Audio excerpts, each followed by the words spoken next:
perempuan yang sedang mandi. Ya. Jadi biasa pergantian tahun itu raja-raja itu pergi perang, saudara. Ada pekerjaan, tapi Daud memilih istirahat, tidur, gitu ya. Lalu apa yang terjadi? Cerita selanjutnya kita sudah tahu. Jadi bagi anak Tuhan tidak ada istilah libur. Walaupun saudara tidak bergereja, tapi jangan libur untuk membaca firman, untuk berdoa dengan Tuhan. Ada orang bilang doa adalah nafas Kristen, orang Kristen atau orang percaya. Tapi banyak orang tidak mau berdoa. Padahal ketika saudara berdoa, sebenarnya saudara lagi menaruh iman di dalam doa itu. Kenapa saudara tidak pernah dapat jawaban? Karena saudara tidak pernah berdoa dan taruh iman itu di dalam doa kita.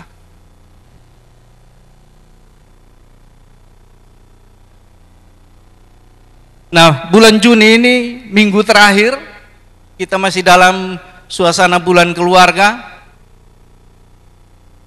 Ini bulan-bulan yang sebenarnya bagi kita cukup untuk merenungkan ya, cinta kasih Tuhan dalam keluarga kita, dalam rumah tangga kita. Minggu lalu saya sudah berbagi tentang 3 orang pemuda dan 1 temannya, Daud, dan 3 orang temannya, Daniel ya. Bagaimana mereka menjadi generasi yang dipakai Tuhan secara luar biasa. Dari zaman Nebukadnezar sampai dengan zaman siapa itu? Kores. Itu pergantian pemerintahan itu 3-4 kali. Ya.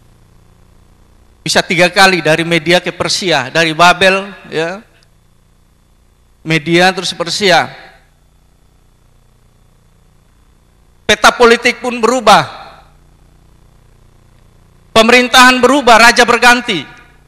Tapi Daniel masih dipakai sampai masa tua. Itu generasi yang luar biasa. Dia dihasilkan dari mana? Ketika mereka menetapkan hati mereka. Ya. Dari mana mereka bisa menetapkan hati yang teguh seperti itu? Dari didikan di dalam keluarga. Mereka dididik dan diajar dalam keluarga yang cinta Tuhan, yang takut Tuhan. Nah, hari ini saya ingin membagikan tentang bagaimana keluarga yang cinta dan takut Tuhan itu. Karena semua itu bermula dari sana untuk menciptakan generasi yang luar biasa. Mari kita baca di dalam Maleakhi pasal yang kedua. Tolong ditampilkan.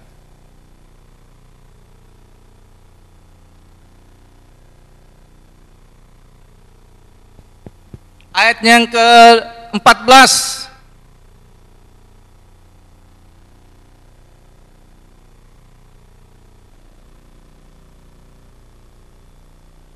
Dan kamu bertanya, oleh karena apa? Oleh sebab Tuhan telah menjadi saksi antara engkau dan istri masa mudamu, yang kepadanya engkau telah tidak setia, padahal dialah teman sekutumu dan istri seperjanjianmu. Ayat yang ke-15. Bukankah Allah yang esa menjadikan mereka daging dan roh? Dan apakah yang dikehendaki kesatuan itu? Keturunan ilahi.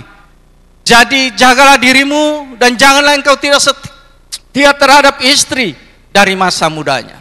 Perhatikan, dan apakah yang dikehendaki oleh kesatuan itu? Itu keturunan ilahi. Seperti saya sampaikan minggu lalu, mereka dihasilkan dalam rumah tangga yang baik. Rumah tangga yang baik itu seperti apa? Pernikahannya baik. Ayat 14 itu di sana dijelaskan. Coba tampilkan ulang.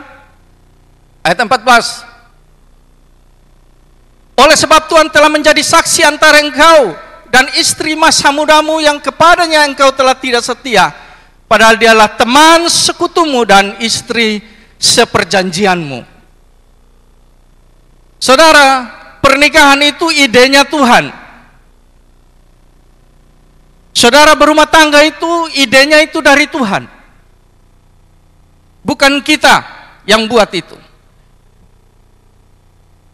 Kan tidak ujub-ujub kita jumpa orang lalu berkata, yuk kita nikah. Atau ada di sini yang begitu, ketemu langsung mengajak seperti itu. Tidak ada.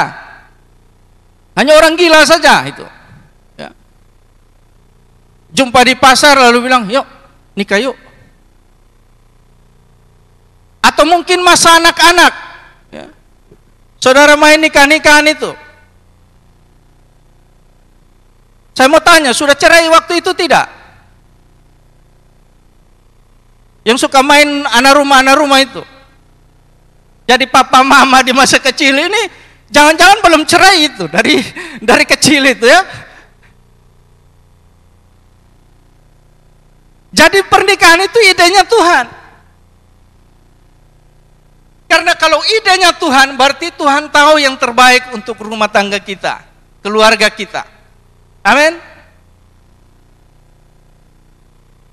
Dia tahu bahwa kita lagi tidak baik-baik saja di dalam rumah. Dia tahu. Dia tahu kita lagi tidak akur. Dia tahu kita punya pergumulan dalam rumah tangga. Kenapa? Karena dia yang punya ide itu.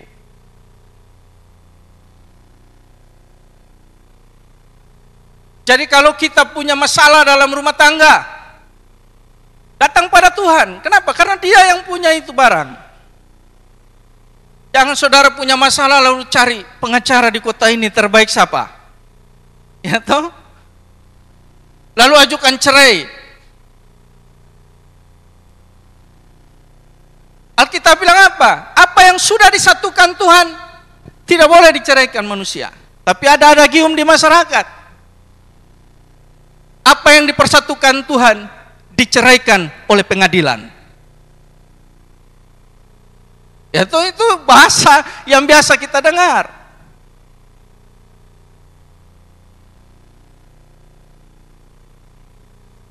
Sedangkan di sini dia bilang apa? Teman sekutumu, teman seperjanjianmu. Ingat, pernikahan itu sebuah perjanjian. Ya, kalau bahasa Canberranya itu covenant, perjanjian. Saudara, perjanjian itu seperti ini, saya analogikan.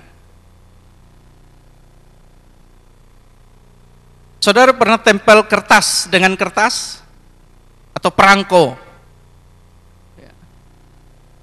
Pernah ya? Terus itu kalau saudara pisah, apa yang terjadi? Dia tidak sama lagi. Perjanjian itu seperti itu. Covenant itu seperti itu. Makanya Yesus bilang apa? Kita ini seperti kepala dan badan.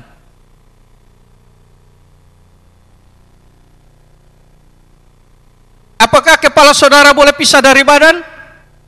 Boleh. Ya. Itu pernah lihat orang pisah kepala dan badan? Ada. Tapi bukan persoalan boleh atau tidak. Masalahnya adalah tidak bisa.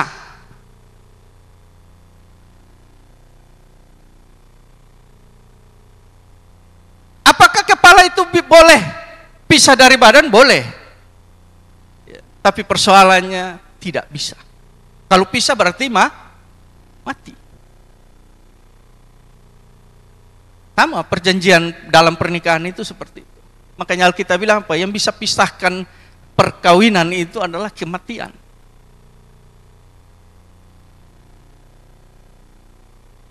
Jadi saudara tidak punya alasan bilang karena begini, karena ini, tidak ada. Karena pernikahan itu perjanjian ilahi. Yang bisa pisah itu hanya mati. Atau ada di sini yang pernah lihat kepala itu mukul badannya? Ada kepala tidak yang pukul badan kita? Kalau orang nanduk orang oke, tapi diri sendiri Tidak ada. Tidak ada kepala yang memukul dirinya. Tapi banyak orang kekerasan dalam rumah tangga. Itu tidak boleh.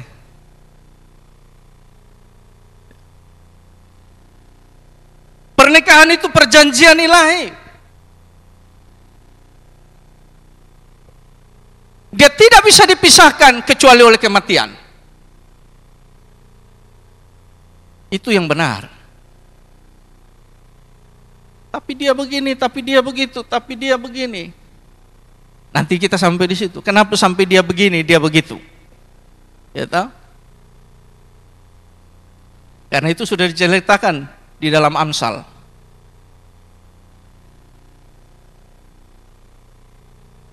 Jadi hal pertama, pernikahan itu perjanjian, tidak boleh ada perceraian. Bukan tidak boleh cerai, tapi tidak bisa cerai. Itu pernikahan Kristen. Seperti saya katakan, kepala dan badan itu bukan tidak boleh pisah, boleh-boleh saja. Tapi kalau pisah, konsekuensi adalah kematian.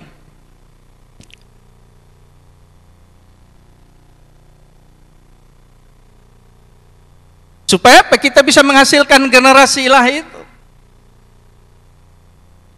Hal yang kedua, dalam sebuah rumah tangga Kristen yang baik,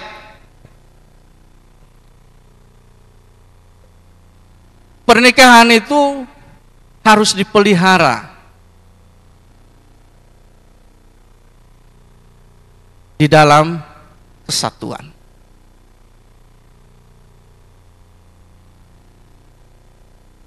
Rumah tangga itu harus dipelihara secara baik. Caranya bagaimana?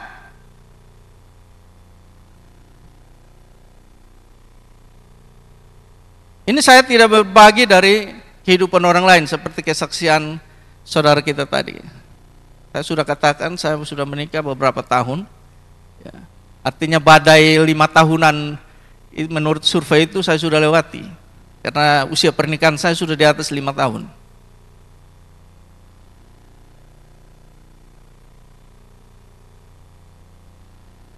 Jadi apa yang kita khotbahkan itu adalah yang kita hidupi. Khotbah yang baik dan benar itu yang kamu hidupi.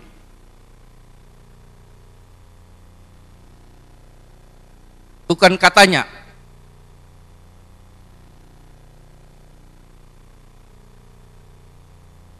Kalau Tuhan yang buat kita menjadi satu, seperti ayat itu katakan, usaha kita apa? Merawat kesatuan itu. Kita yang usaha. Caranya bagaimana? Tadi dikatakan satu roh. Itu, ayat 14 itu. Satu roh itu bagaimana lagi?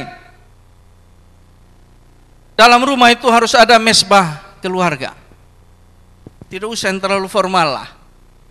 Makan doa bersama, itu. Mau tidur doa bersama, bangun tidur doa bersama, sudah cukup itu. Mungkin saudara bilang waktunya terbatas dan lain itu, ya banyaklah alasan kita. Tapi hidup ini harus punya prioritas. Satu roh itu apa? Yang membangun mesbah di dalam rumah. Itu penting. Karena Alkitab tadi bilang, satu roh dan satu daging. Supaya apa tujuan penyatuan itu? Keturunan ilahi. Nah kalau saudara tidak pernah berdoa dalam rumah tangga, ya mau jadi apa? Ya toh? Tidak bisa. Harus ada doa di dalam rumah. Apapun itu. Mau doa makan saja tidak soal. Intinya ada doa dari dalam rumah. Ada sesuatu yang naik ke hadapan Tuhan dari dalam rumah.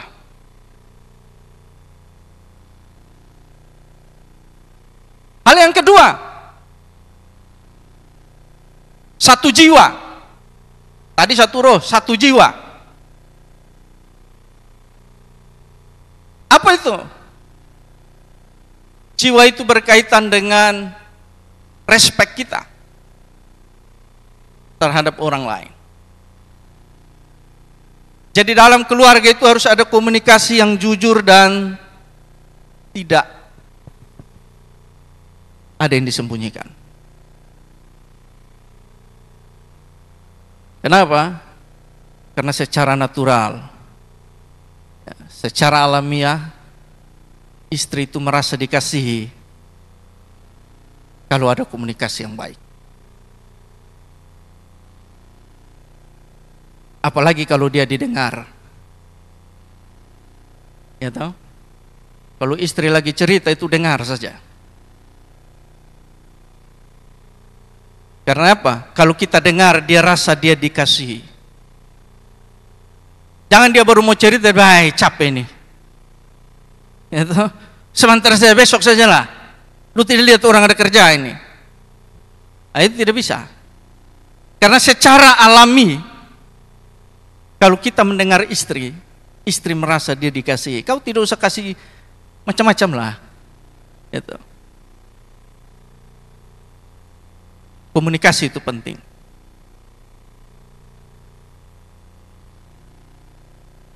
Karena saya lihat banyak istri-istri itu kalau cerita, suaminya tidak mau dengar.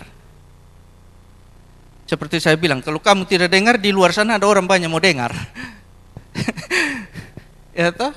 Kalau istri semua mau cerita baru kita tidak mau dengar, jangan salahkan dia cari teman untuk dia cerita. Nah, itu awal dari perselingkuhan. Itu saja. Rumusnya tidak susah-susah.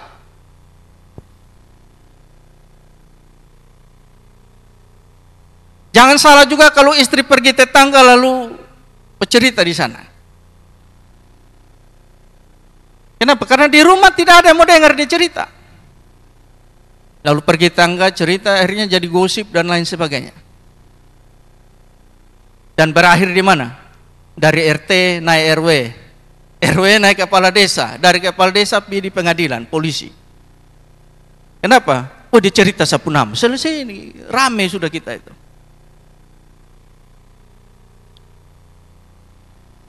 Jadi dalam rumah tangga ingat, lalu istri-istri dengar saja. Tapi kalau untuk imbangi cerita istri, saya sudah sering bagikan. Laki-laki kelemahannya dua, istri kelemahannya dua juga. Di mana kelemahan itu menjadi kekuatannya juga. Seperti rantai motor atau rantai sepeda itu. Ya. Kelemahan dari rantai itu pada sambungannya, tapi kekuatannya ada di situ juga. Sama seperti suami istri. Kelemahan istri ada dua, kelemahan suami ada dua. Saya sudah sering cerita di mana itu. Istri punya kelemahan itu di mulut dan di telinga itu. Kalau dia tidak ucap 5.000 kata satu hari, dia stres. Serius ini. Kenapa dia bisa stres? Karena ada hormon yang tidak diproduksi. Makanya bawaannya resah, gelisah kalau dia tidak bicara.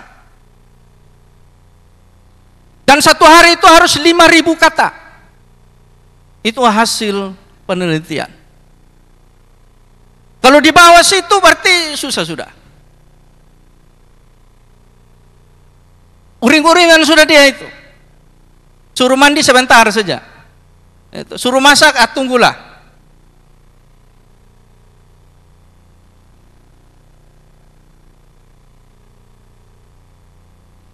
Dan apalagi telinga. Telinga kalau dia tidak dengar 5.000 kata juga satu hari, stres dia.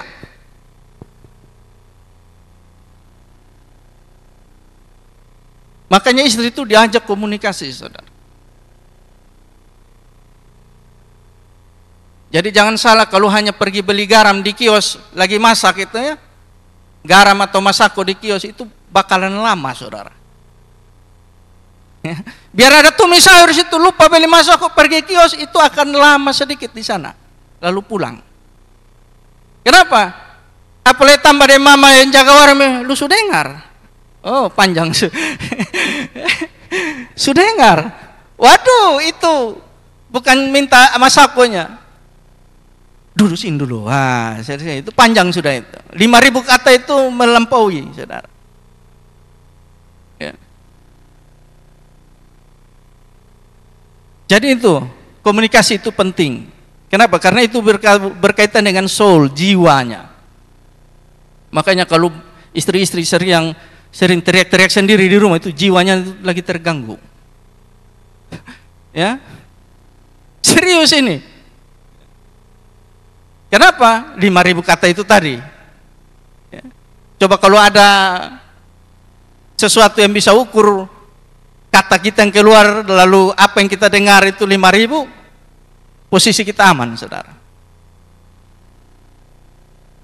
Makanya biasa bapak-bapak yang kerja kantoran itu, kalau pulang tidak usah lah. Kalau dia mau cerita-cerita saya. Tapi saudara harus imbangi, karena ada dua kelemahan, yaitu di perut dan mata. Kalau laki-laki itu di perut dan mata. Kalau dia tidak kenyang, dia reseh, saudara.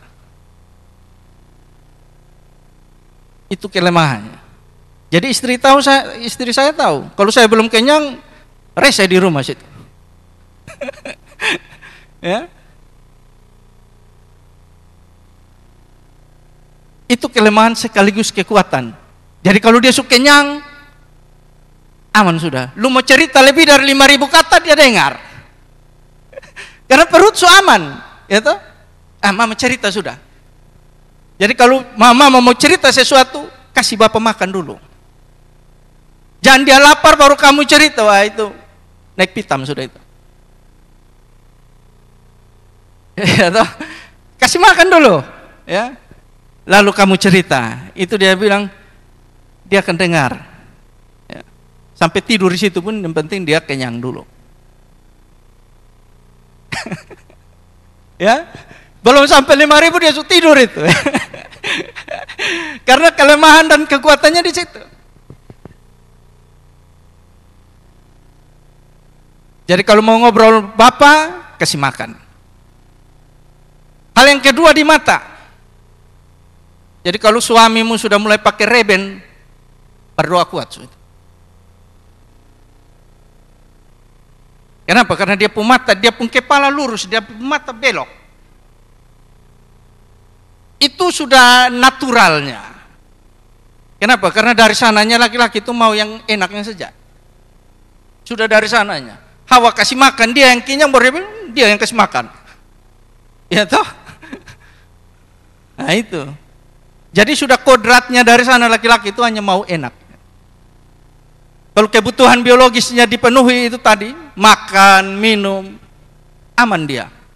Dan laki-laki kalau dalam posisi itu, dia merasa dia dikasihi oleh suami, oleh istrinya. Ya, berarti tidak ada yang ngantuk ini ya. Kalau suami ya repot lagi. Karena banyak sekarang ya, laki-laki nikah laki-laki, ini repot ini. Nah itu saya tidak tahu kesalahannya di mana itu.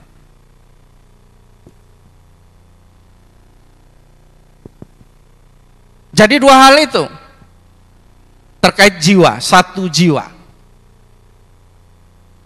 Yang berikut satu daging.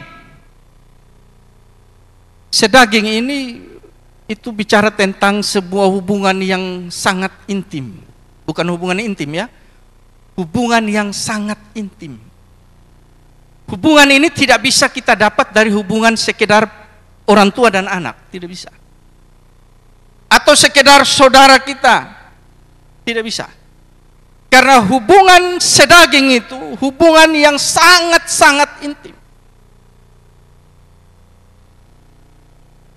Kalau dengan saudara kita disebut hubungan, karena dia saudara, makanya disebut saudara. Tapi dengan istri, hubungan kita itu sedaging, seroh. Itu ayat yang bilang itu tadi.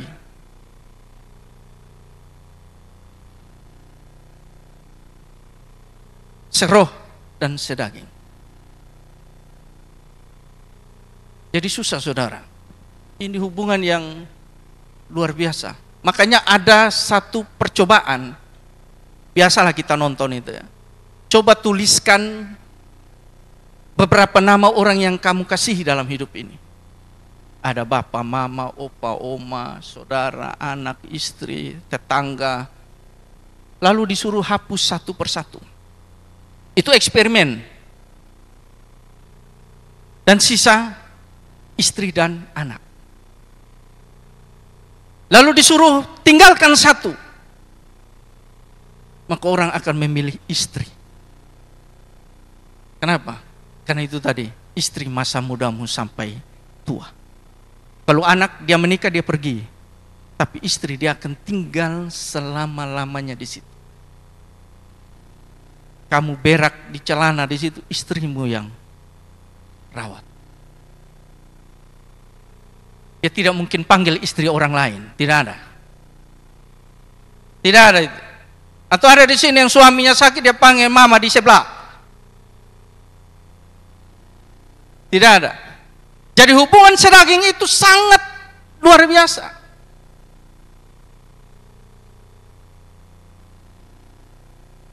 Itu eksperimen sosial yang dilakukan.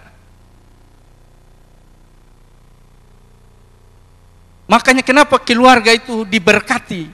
Ini yang saya mau masuk. Itu tadi pengantarnya ya. Kenapa rumah tangga itu menjadi kokoh, menjadi kuat? Itu bukan karena hebatnya kita. Tapi karena ada istri yang cakap.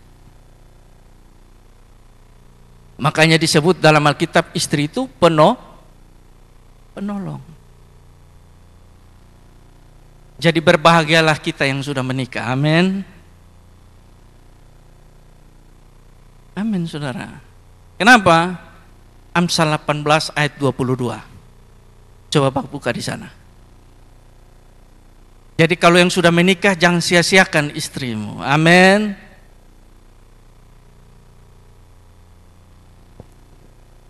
Amsal 18 ayat 22.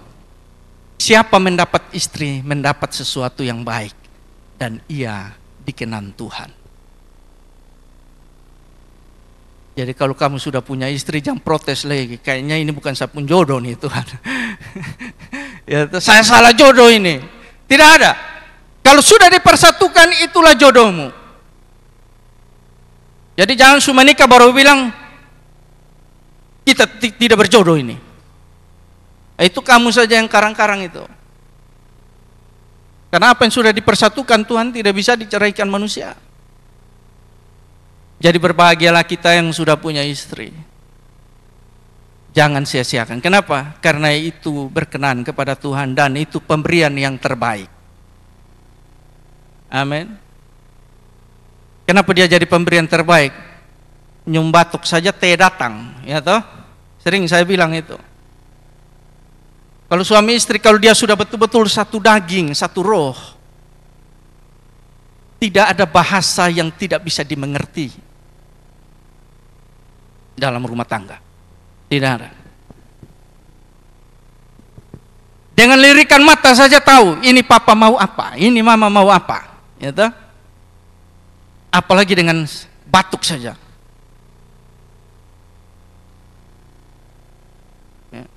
Satu dua kali sudah tahu kode-kodenya. Tapi kalau batuknya menahun itu TBC. Saudara, ya. Saudara harus ke dokter itu. Makanya penting istri dan suami itu sero dan sedaging. Kenapa? Karena tidak ada bahasa yang tidak bisa dimengerti. Dulu waktu pacaran 10 jam itu komunikasi itu kayak singkat saja. Ya toh? Telepon dari matahari terbenam sampai dia terbit, saudara. Itu kayak waktu ini cepat berlalu. Siapa di sini yang mengalami masa-masa pacaran? Angkat tangan, jujur sajalah. Atau tidak ada yang pacaran dulu ini? Langsung ketemu, yuk nikah yuk. Pasti saudara akan melewati waktu itu, masa itu. 1-2 jam duduk di kafe sana kayak tidak berasa itu. Ngobrol ngalur ngidul. Tiba-tiba pemilik kafenya bilang, minta maaf semua tutup. Itu lihat tuh jam 2. Sebelum menikah komunikasi itu lancar. Tapi setelah menikah berapa banyak kita meluangkan waktu untuk berkomunikasi? Tidak ada. Masing-masing di HP sudah. Mama pungpang itu periuk di belakang juga, bapak asik di HP sah. Sumasa kok. Nah. SMS oh. Kalau sumasa WA sah. Sebelum menikah komunikasi itu aduh. Apalagi zaman wartel dulu. Itu muka-muka yang di wartel itu tahu sudah itu. Warung telekomunikasi. Kalau zaman saya itu masih pakai wartel. Jadi itu penjaga wartel itu kalau kita sunongol dia bilang, ingat oh, wartel tutup jam sekian. Karena telepon waktu itu kayak tidak berasa.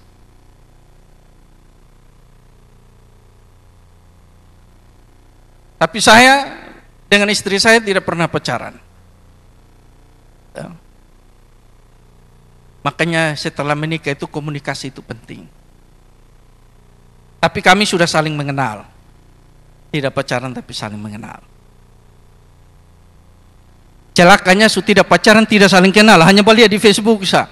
Tiba-tiba ditemukan mayat ada di Londa 5 sana. Lihat begini, waduh, hanya kenal di FB. Lanjut di WA, takut justru meninggal di sana. Nah, ini tidak bisa. Hubungan-hubungan seperti ini tidak boleh.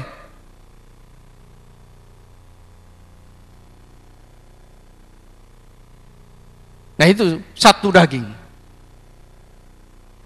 Hubungan yang sangat luar biasa. Ya.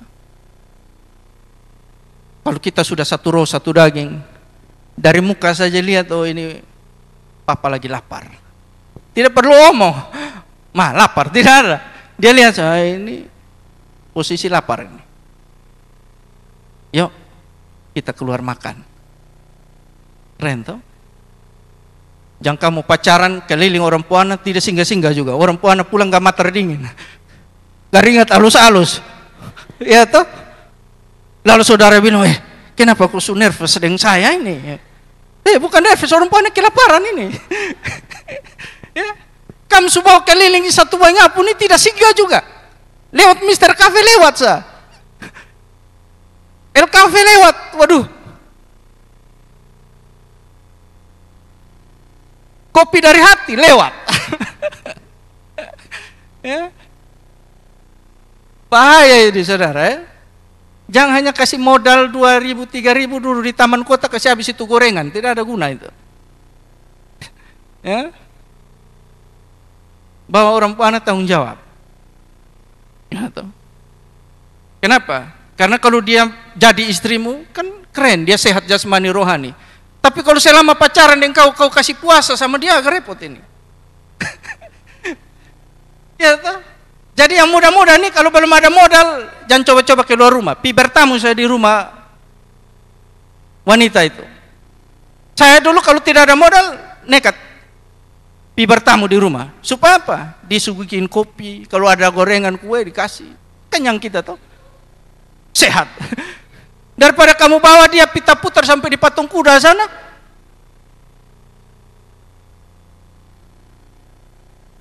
Jadi harus pakai hikmat, saudara. Kalau tidak ada modal, pi pacaran di dalam rumah sana. Jangan pi duduk di gelap sana. Aku juga orang lempar pikir babi. Ya tuh. Pernah teman saya begitu, pi duduk di gelap. Orang lempar kena batu, sudah masuk rumah sakit. Orang pikir babi di situ. Jangan cari penyakit, saudara. Tidak ada masalah, tidak ada ini, jangan. Kamu tidak ada modal, ketuk pintu baik-baik, pi main di rumah. Ya, kalau dia sayang kau, dia bilang, mari makan, biar dia kangkung, yang penting makan. Jadi jangan bawa-bawa orang puana, kasihan ya. Ini yang belum menikah dong ini. Tidak boleh. Orang tua kamu kasih uang sekolah, suruh bayar uang sekolah. Kamu tak putar dengan pacar kiri kanan, giliran kampus main tagih ini uang sekolah ini di mana ini? Itu telepon orang tua su kirim. Padahal dong kasih habis di taman kota. Mas Jawa tambah kaya, rumah di Jawa tingkat, modal jual gorengan di sini. Harus pakai hikmat, saudara. Kenapa? Karena kamu generasi masa depan. Itu seperti saya bilang, kalau generasi sekarang model begini nih, mau jadi apa masa depan? Tidak ada. Yang berikut satu visi. Ini penting, saudara. Karena rumah tangga di Sumba ini selama berapa tahun saya di sini, saya lihat suami istri itu tidak punya satu visi. Satu jalan pikir kiri, satu jalan pikir kanan, saudara. Satu visi itu satu tujuan, seperti kita melangkah, ya toh, sampai tujuan.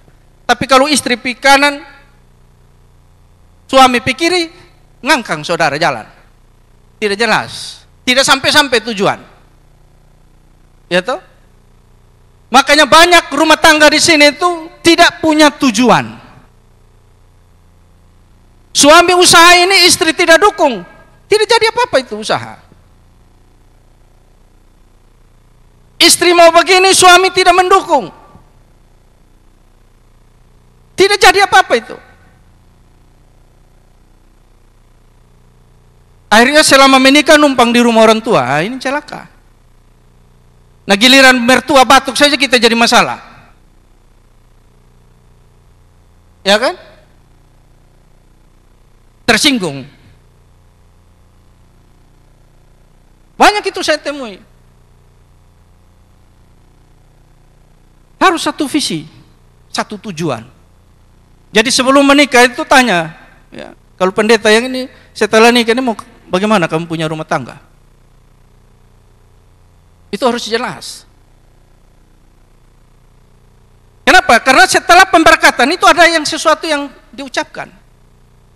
Bersediakah kamu menerima dia dalam sakit dan susah, senang dan bahagia dan lain sebagainya? Dan itu kamu tidak bisa bilang, senang dan begitu. Kamu harus ucap, bersedia. Ya, tidak ada pendeta tanya lalu kamu, bersediakah kamu dalam sehat dan senang? Tidak ada. Tapi kamu akan berkata, saya bersedia. Dengan keyakinan. Kenapa harus diucapkan? Supaya itu telinga dengar. Jadi kalau ketika laki itu tidak jadi-jadi lagi, kamu jangan protes. Ih, salah saya nikah dengan kau ini kok. Itu. Kalau tahu lu ganteng muda tua jadi begini, cari yang lain sah. Itu banyak itu.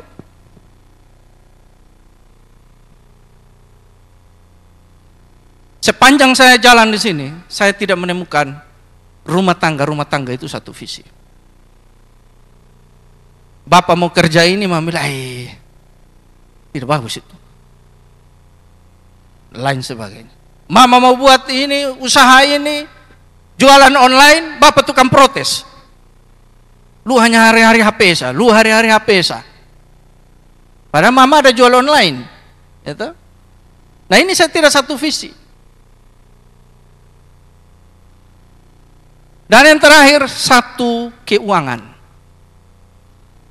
Banyak di sini saya lihat suami istri pegang uang masing-masing.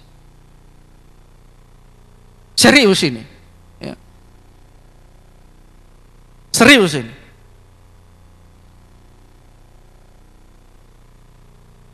Apalagi punya kerja masing-masing, uang pegang masing-masing. Ini bahaya, saudara.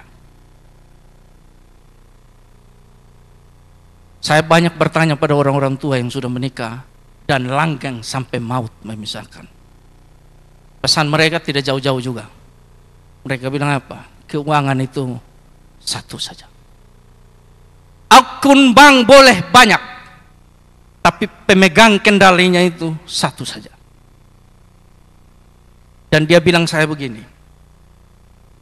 kalau semua penghasilanmu bukan masalah nominal besar atau kecil, kalau istri yang pegang,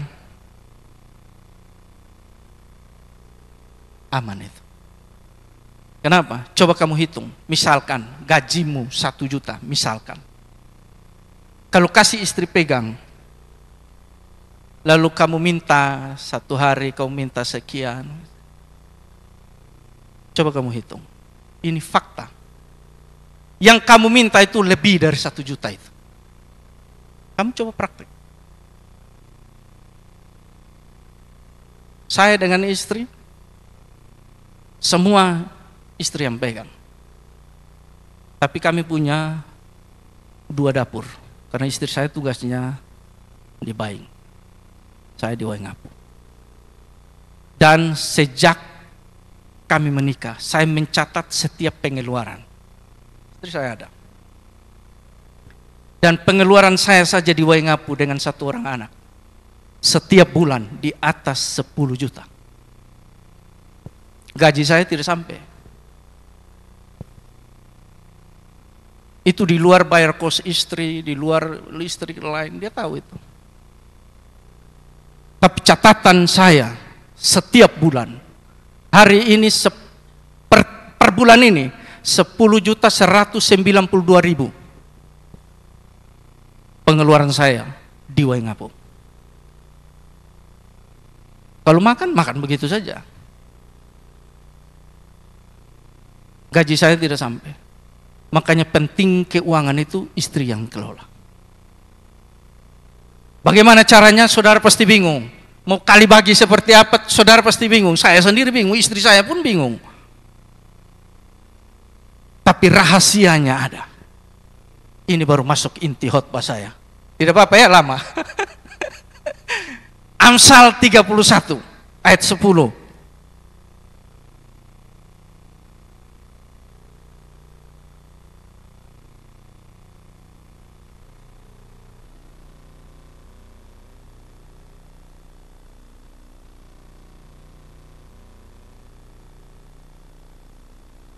Ayat 10.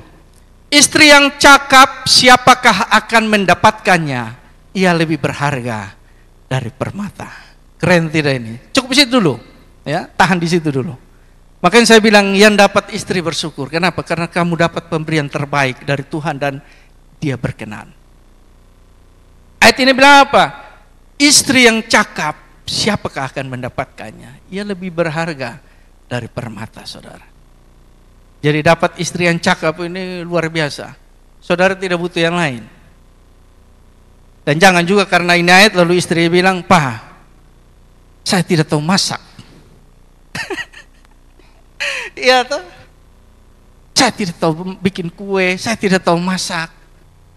Lalu bapak bilang, "Tidak apa-apa, Ma. Yang kita bangun ini rumah makan atau rumah tangga." Ya toh? Yang kita bangun ini rumah tangga, bukan rumah makan. Lalu istri mulai besar dia pun kepala. Tidak boleh. Itu ayat ini bukan maksudnya di situ, saudara. Ya, dapat istri itu permata, saudara. Makanya kalau rumah tangga hancur itu satu saja kuncinya. Tidak usah cari sana sini. Istrimu itu dalam masalah. Bukan karena dia bermasalah, tapi bisa juga karena saudara bermasalah. Jadi istri itu dalam masalah. Tiang penopang dalam rumah tangga itu adalah istri. Makanya orang tua dulu pesan. Makanya saya sering kalau dekat orang tua yang usianya pernikahan jauh langgeng sampai mati itu, saya tanya, dalam rumah tangga itu hindari 3 hal saja. Judi, selingkuh atau main perempuan, lalu kekerasan dalam rumah tangga. Selamat itu. Tapi kalau sudah ada judi dalam rumah tangga, tidak selamat itu.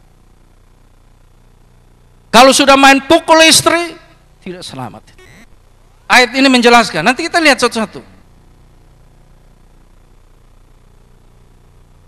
Dalam rumah tangga hindari 3 hal ini. Jang penghasilan mulai naik, mulai selingkuh sana sini. Saya heran di Waingapu sini, saya tidak usah banyak lah, ini bukti ada di sini kok.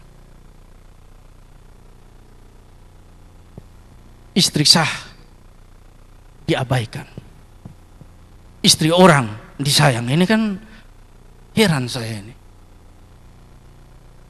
Serius ini ya. Istri sendiri tidak diperhatikan, tapi istri orang diperhatikan. Mama sudah makan. Aduh, repot yang begini. Ada di sini.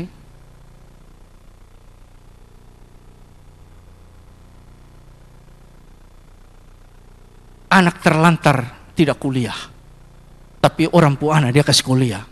Ajaib, pin aneh ini manusia. Saudara, ada yang ngapus ini, tidak usah menjauh-jauh. Semoga live ini dia dengar lalu merenungkan. Karena ini disiarkan secara live. Ada itu.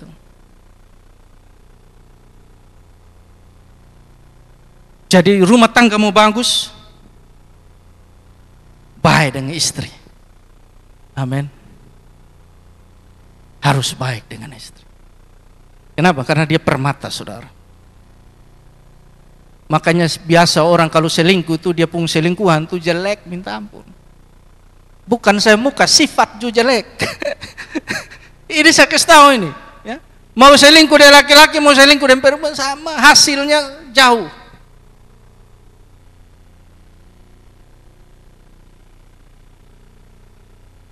Laki-laki yang selingkuh, selingkuhannya itu mukanya di bawah rata-rata. Fakta. Jangan tanya dia pun sifat. Kalau sifat itu pasti rusak. Ya toh? Makanya saya bilang, suami dikasihi itu kalau dia kenyang. Komunikasi itu harus dibuka. Jangan kamu sibuk lalu tidak ada komunikasi. Berikut ayat 11, hati suaminya percaya kepadanya, suaminya tidak akan kekurangan keuntungan. Perhatikan, suami tidak kurang untung. Kenapa? Karena punya istri yang cakap, lebih dari permata. Ya toh? Suaminya percaya. Jadi penting bagi wanita. Wanita itu dia merasa sangat dihargai kalau kita percaya sama dia. Walaupun dia masaknya keasinan, percaya saja. Serius ini. Kamu tidak akan buat dia masuk rumah sakit kalau kamu bilang itu enak. Dia masak asin, kamu bilang enak pak, enak. Percaya saja. Itu. Tapi nanti waktu makan nanti kamu cerita dia bye-bye. Itu. Yang kamu protes ini asin, kita main darah tinggi dari ini asin. Ada orang bilang kalau masak kelebihan garam itu artinya mau cepat nikah. Minta jodoh. Mulai sambung sana sambung sini. Istri diberi kepercayaan, dia akan top, saudara. Jadi kalau ada uang gaji itu kasih full. Mah, lu jangan selip lagi sedikit di sini ada laci di dompet, selesai di situ uang jaga-jaga. Tidak usah, kasih utuh. Tinggal nanti dia kasih.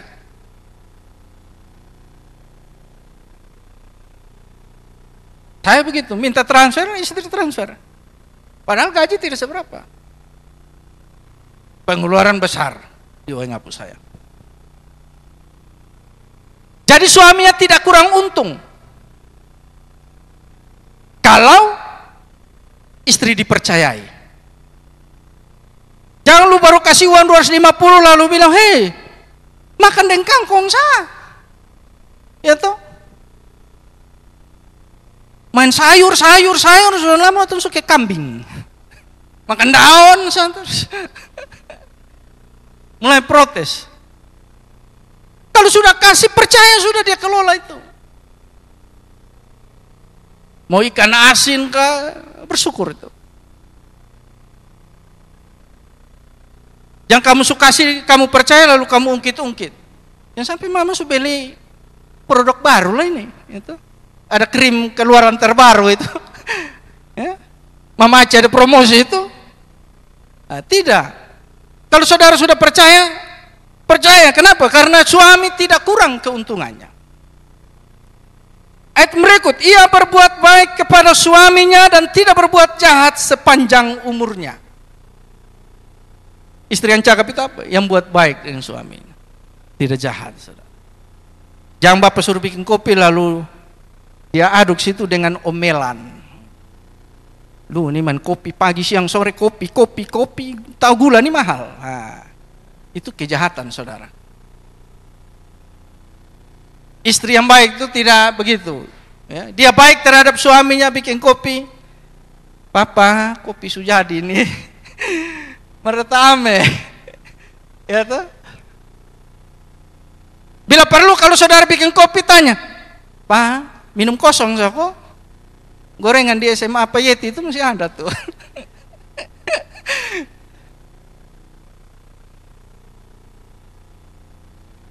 Dia tidak berbuat jahat kepada suaminya.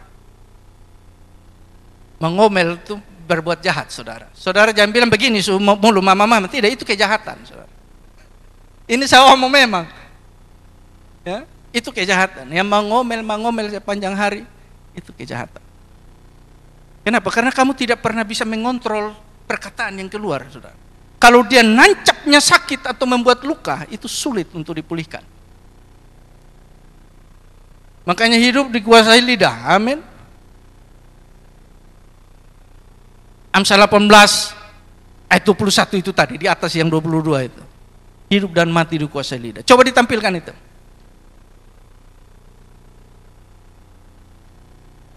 Jadi stop mengomel-mengomel karena kita tidak bisa berkuasa. Hidup dan mati dikuasai lidah. Siapa suka menggemakannya akan memakan buahnya. Ingat? Jadi mengomel itu, kalau bila perlu mengomel itu dengan pujian. Ya toh? Mengomel itu ganti pujian. Itu pasti enak, saudara. Biar hati dongkol tapi hati senang walaupun tak punya uang. Dok ini kopi. Ya toh? Hati-hati. Yang berikut saya cepat-cepat saja. Ia mencari bulu domba dan rami dan senang bekerja dengan tangannya. Ingat? Mama-mama itu bekerja itu kesenangan. Saudara. Jadi kalau dia menyibukkan diri dengan pekerjaan merajut, walaupun lagi di kantor, itu kesenangan. Ya? Itu kesenangan. Karena mereka tidak bisa diam. Serius ini. Jadi kalau mama mau bereksplorasi dengan apa yang dia punya, talenta, biarkan. Karena itu kesenangan. Jadi kalau ini hari dia lihat resep, lalu dia simpan di situ kapan eksekusi, ya itu tunggu saja. Ya, kadang orang bilang mama ini kalau lihat resep paling banyak simpan, tapi suruh masak tunggu dulu. Ya mau resep kue kah, resep masakan kah, biarkan dia bereksplor di situ. Hari ini kita makan apa? Bunga pepaya. Besok daun ubi. Ya. Biarkan. Kenapa? Karena itu kesenangan. Jadi wanita mengerjakan pekerjaan itu karena senang. Jadi tidak boleh dilarang, saudara. Kalau dia lihat rumah kotor dia sapu, biar sah. Dia lihat pakaian kotor dia cuci, biar sah. Kadang kita larang. Itu ada anak-anak di rumah tuh, biar dia yang kerja. Jangan dilarang. Karena itu wanita bekerja itu karena kesenangannya. Kenapa? Karena dia senang bekerja. Tapi kalau ada wanita hanya tidur-tidur, saya repot ini. Itu bukan istri yang cakap. Jadi jangan cari dia sebagai istri. Amin. Bagi yang laki-laki, ketua pemuda ingat, jangan cari istri yang kerja tidur-tidur, yang senangnya tidur. Jangan. Repot kamu nanti. Ya toh? Kalau sudah menikah harus kasih ingat istrinya. Kesenangannya adalah bekerja. Makanya kenapa mama-mama tua dulu itu kita larang jangan kerja juga, sudah tua, tulang sudah jadi doi lagi, sudah asam urat, tapi tetap masih bekerja. Bukan karena dia kurang kerja, tapi karena dia senang kerja. Ya toh, Oma? Di rumah masih aktif toh, Oma? Karena kesenangan. Kakak saya di Kamaniru begitu. Sudah asam urat, tulangnya sudah bengkok, saudara. Kakinya bengkok karena asam urat. Tapi kalau dia lihat yang kotor, dia tidak bisa, dia harus kerja. Suaminya marah-marah, tetap dia kerja. Kenapa? Karena kesenangan. Yang berikut, ia serupa kapal saudagar dari jauh, ia mendatangkan makanan. Jadi berkat dalam rumah itu berkatnya mama, saudara. Istri pun berkat. Makanya orang bilang apa? Kalau saudara menikah lalu berkatmu terhambat, berarti ada yang salah. Kenapa? Orang menikah itu berkatnya double porsi. Kalau kamu tahu kunci ini, hidupmu diberkati. Orang menikah itu berkatnya double porsi. Yang dulu dia hanya terima 50, karena menikah jadi 100.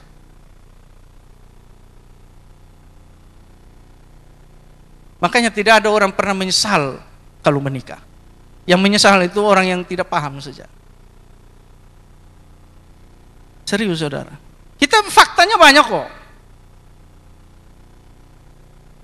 Ada tukang ojek, tapi bisa kasih sekolah anaknya sampai sarjana.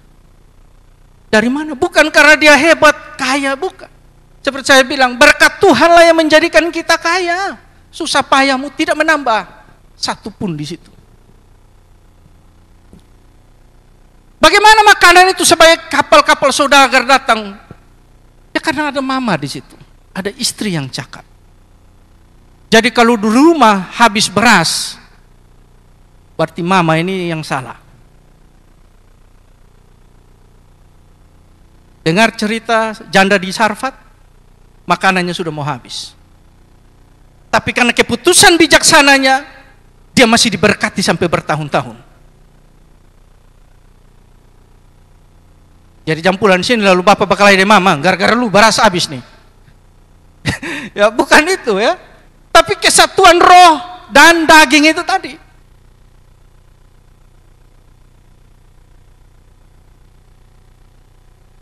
Kalau istri yang cakap dalam rumah, dia mendatangkan kapal-kapal saudagar. Datangkan makanan. Ia bangun kalau masih malam, lalu menyediakan makanan untuk seisi rumah. Dan membagi-bagikan tugas kepada pelayan-pelayan perempuan.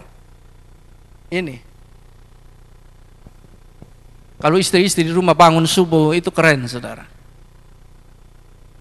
Orang tua kita dulu pasti bangunnya subuh. Dia sudah siapkan makan pagi, kita sarapan sebelum sekolah. Itu keren. Sekarang sulit ditemui. Ya toh? Sulit, saudara. Untuk makan siang saja kita tinggal bilang, "Bibi, oper ayam dulu, antar." Ya toh? "Cece, saya lihat ada puding bagus tuh, antar dulu." Tidak ya. Tugas mama dia bangun pagi, siapkan makanan. Jangan beralasan kita kerja. Jangan. Seperti saya bilang, mau generasimu keren, mulai dari dalam rumah. Daniel dan teman-teman generasi yang keren, mulai dari orang tuanya. Berikut, ia membeli sebuah ladang yang diinginkannya, dan dari hasil tangannya kebun anggur ditanaminya. Ini keren, saudara. Ia membeli hasil ladang. Kenapa dikatakan sini perempuan ikut campur dalam hal ini? Saya kalau membangun, ya, setiap tahun itu saya membangun, saudara. Tahun ini saja yang saya tidak bangun karena ojek sepi. Ya. Harus tanya istri. Kenapa? Karena mereka jago dalam soal ini. Ia membeli ladang Artinya kalau saudara mau investasi, tanya istri.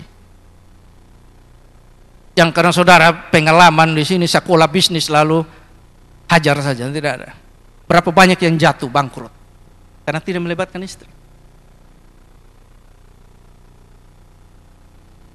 Harus melibatkan istri. Mau beli apa saja, Pak, Mah, kita beli motor atau kita beli ini, harus tanya istri.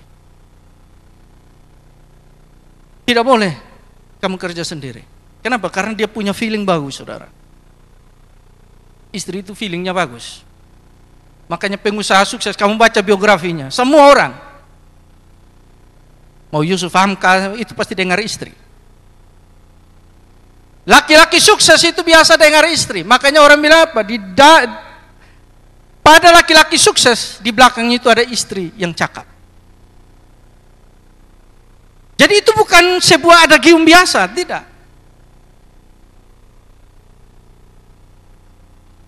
Itu bukan perkataan orang-orang bijaksana, bukan. Tapi itu sudah rumus alamnya. Makanya kalau dapat istri itu, aduh, kayak dapat permata, saudara. Keren itu sebenarnya. Berikut, ia tahu bahwa pendapatannya menguntungkan. Pada malam hari pelitanya tidak padam. Lihat, dia tahu pendapatannya menguntungkan, walaupun sedikit. Saya bilang nominal itu. Tapi dia bisa kelola secara bijaksana. Itu istri, saudara. Itu kita tidak punya ilmu itu. Yang punya ilmu itu hanya pada istri. Makanya orang tua-tua dulu itu, bendahara rumah tangga itu istri, saudara. Dia keren itu, nalurinya tajam di situ. Dia tahu keuntungan penghasilan kita itu tidak seberapa, tapi dia pakai itu sebagai sebuah keuntungan. Dia bisa kelola secara bijaksana. Itu fakta. Tidak bisa dibantah. Saya pernah melakukan riset di Bangli untuk sebuah tujuan penulisan. Ada satu rumah tangga itu 1 bulan itu pengeluarannya hanya 20.000. Suaminya itu kuli, panggul. Saya bilang 20.000 ini makan apa saja? Hanya beli keperluan mandi. Sisanya mana? Mereka usahakan sendiri. Di Sumba ada yang 20.000 1 bulan. Kasih uang belanja 500, kurang. 1 juta kurang. Ya? Makanya saya bilang, penghasilan mau berapapun suami kasih ke istri, dia kelola keren itu. Mama pasti punya resepnya itulah. Saya baru 9 mau 10 tahun menikah, tapi saya sudah rasa dampaknya.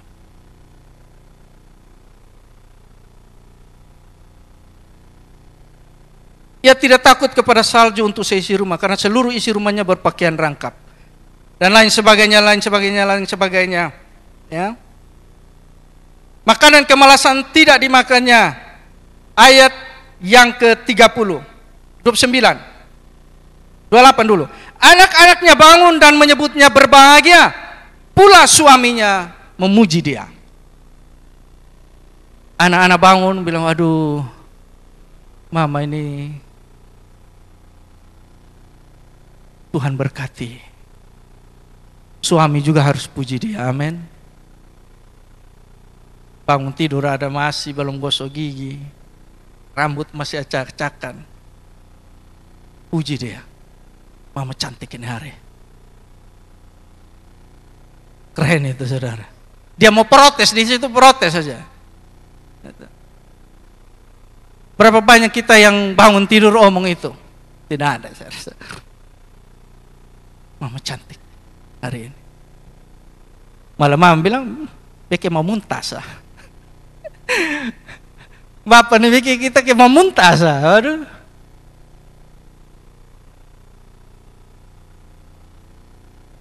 Keren itu kalau kita bisa.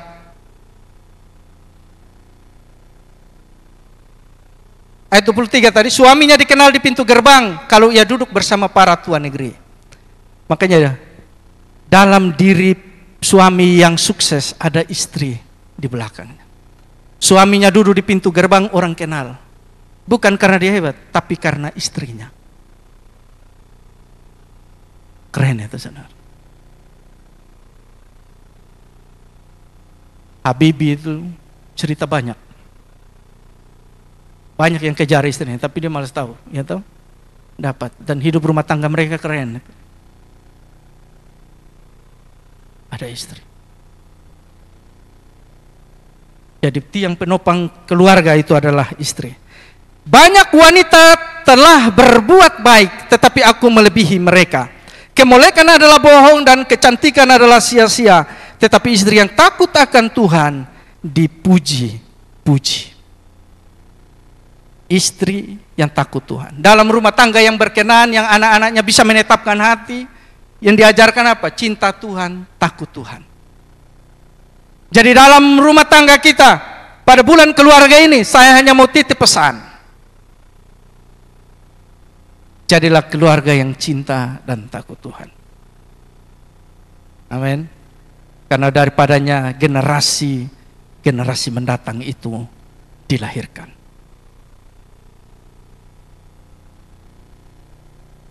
Saudara, kalau kita tidak bisa mempersiapkan generasi, maka kita telah gagal menjawab satu kerinduan Tuhan.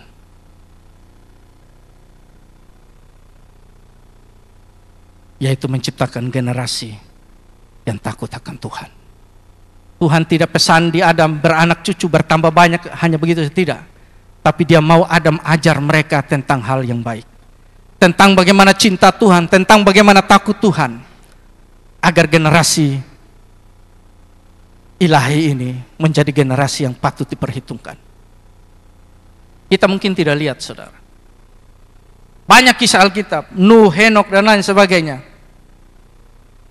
Nuh telah mempersiapkan Henok sebagai generasi penyambung terus itu. Saya sudah pernah khotbah itu. Generasi yang hebat. Jadi kalau kita mau generasi anak-anak kita hebat, dalam rumah itu dibenahi. Cinta Tuhan, takut Tuhan. Ceritakan mereka pada waktu mereka tidur, pada waktu mereka bangun, pada waktu mereka berdiri, pada waktu mereka duduk. Kasih tahu, kasihi Tuhan Allahmu, kasihilah sesamamu manusia. Jadi pesan saya di bulan keluarga terakhir minggu kelima, dan juga buat pokok yang lagi mempersiapkan pernikahan di Surabaya, jika menonton siaran langsung ini, selamat mempersiapkan diri untuk masuki rumah tangga yang baru, ya. Karena Bapak Gembala ada ke sana, ya, bersama Ibu untuk persiapan pernikahan saudara kita yang ada di sini, ya. Jadi ini pesan saya, mau lihat generasi yang keren, rumah atau pernikahan kita harus keren.